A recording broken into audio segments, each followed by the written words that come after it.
Hello, school community. Beth Ivester again here, wanting to share with you another online resource that PPS Library was just able to acquire on our website. And as these resources are coming our way, I feel like it's my responsibility to help get you the best information and the best resources that you can to help your students while we are learning from home. And I want to just start with by saying my intention is not to overwhelm you. My intention is not to throw another resource at everybody that they feel like they have to figure out how to log on to and use appropriately.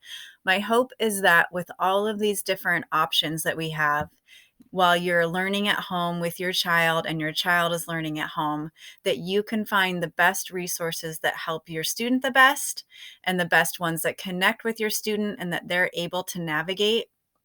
And so that's why I want to take a minute today to share one more opportunity that we have to expand our reading possibilities at home.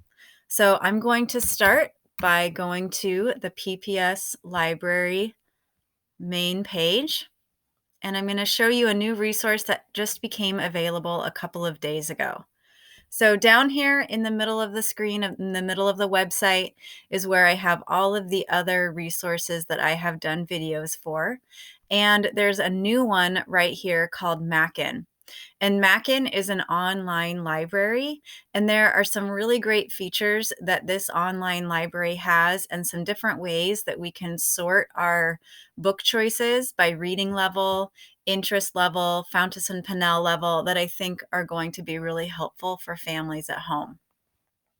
So I'm going to start by clicking right here on the link that will take us to the online library, and it's going to prompt us to log in. Students, you are going to log in by using your same login that you use for your Chromebooks and also the same login that you use to get on to the Typing Club website. Teachers, you're going to use the login that you use to log into any device on the PPS network. So for this video, I'm going to actually use my daughter's login so that students at home can see exactly what they need to do if they're unsure of what the login is, especially some of our younger learners that are kindergarten and first graders that might not know what their username is. So I'm going to go ahead and start by typing in the first letter of her name, which is L. Log in here. And then her last name, which is Ivester, and the last 4 digits of her student ID, which it's already showing up here as 7151. So your password is your 2-digit birth month and 2-digit birthday. And for example, if you were born in March, like my daughter, she would type in 03 and then her birthday, which I'm not going to go ahead and say because that would give away her password. But it, just like if your for your birth month, if it's a single digit, you would use a 0 as the initial digit and then type in your birthday. So I'm going to go ahead and type in her birthday and then click submit.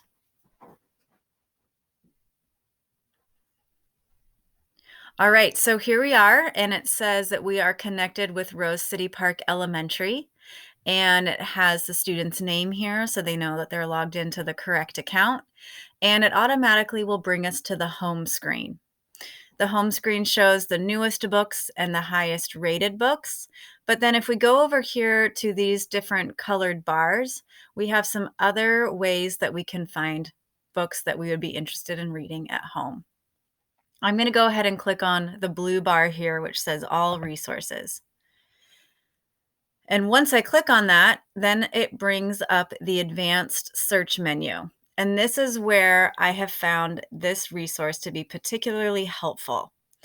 I love that right down here, we can search by Fountas and Pinnell level. So students, if you know your reading level, you can click right here and move the bar to the appropriate place here for you to find books that are specifically at your reading level. So I'm going to show you how that works. I'll go ahead and move it over here. So you can see as I adjust the settings, it tells me how many results I'm going to get. And I'll move it. Let's see. We'll put it right here so we have just about 200 results, and I'm going to include some other filters as well after I select apply. So let's start with this. And then you can see that it adds our filters over here on the side. So I can continue to build how I want to filter my students' reading by adding in other advanced search filters. So let's see, I'll go over here and I will go to topic or genre. And here it says that I have 123 topics that have a book or books within the Fountas and Pinnell level that I selected. So now I'm going to scroll over here and see if there's something she might find interesting. I'll go ahead and do environmental science. Click on that. So now that has been added into my filter over here on the side as well. And if I want to get rid of one of those filters, I can just click the X and those will go away. So now I'm down to 13 results. That's a really manageable number of results for a student to look through with a specific subject in mind at their reading level, that then they can choose a book from there that they would want to read. So let's scroll down and see what some of our options are. And I will click on,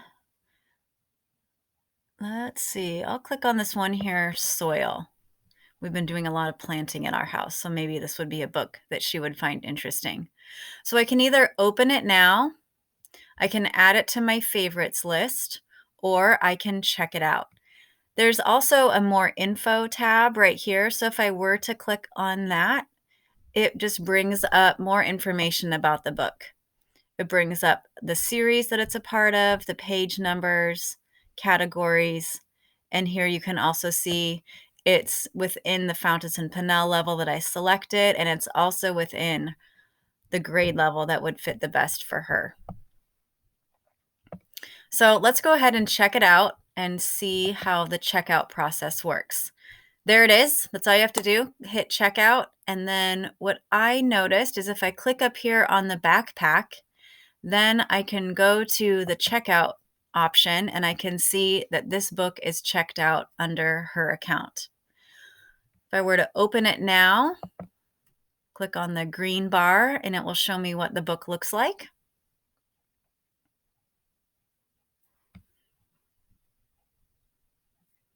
And then I just simply scroll over on the arrow keys to read through the book. And if I want to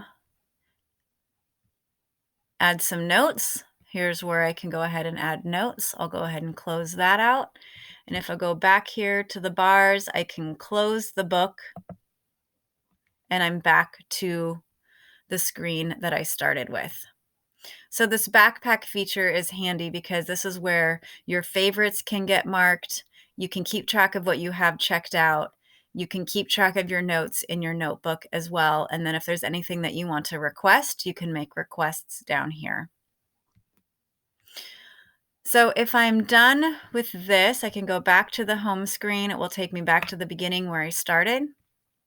And then I can go ahead and exit here and it will log me out of my account securely.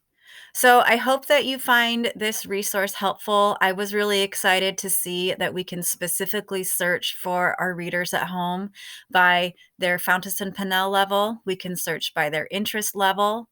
We can also search on that advanced search menu for read alouds. And you can also search to have books that aren't too long for students if you want to search by page number. There are lots of options there to make reading work better for kids at home.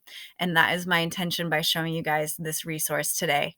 I hope you find it helpful. And remember, I am always here to answer your questions. Please don't hesitate to send me an email or to get in touch with your teachers so that we can support this distance learning the best we can.